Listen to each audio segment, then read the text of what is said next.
Most people believed I had retired years ago. Very few employees at Meridian Systems had ever seen the woman who founded the company. They knew my name from annual reports and framed photographs in the lobby. But to them, I was little more than a distant figure. That was exactly how I wanted it. My name is Victoria, more than 30 years earlier. I had started Meridian Systems in a rented office with 2 engineers, a second-hand computer, and a dream that seemed impossible at the time. We worked through nights, skipped holidays, and risked everything we owned to build software that businesses could trust. Slowly, one customer became 10 became 100. Years later, Meridian had grown into a global technology company worth billions of dollars, employing thousands of people across several countries.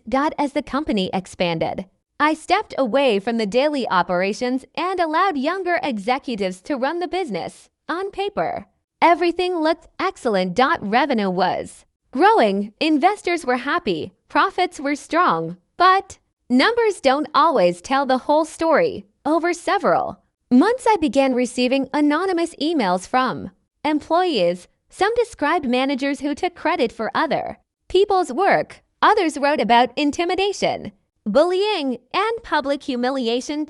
Support staff claimed they were treated like they didn't matter. Engineers said they were pressured to ignore safety concerns just to meet deadlines. At first, I hoped these stories were isolated incidents. Then the complaints kept coming. Eventually, I realized I couldn't rely on reports prepared by executives if I wanted the truth. I had to see it myself. So I made a decision that shocked even my closest advisors. For 1 month, I would work inside my own headquarters as a temporary cleaner. Only my personal attorney, the head of internal audit, and the director of security knew my real identity. Everyone else believed I was a contract employee hired by the cleaning company. The transformation was surprisingly simple. My tailored business suits disappeared into the closet. My jewelry stayed locked away. Instead, I wore faded gray coveralls, sturdy work boots, and a plastic name badge that simply read Victoria. No title.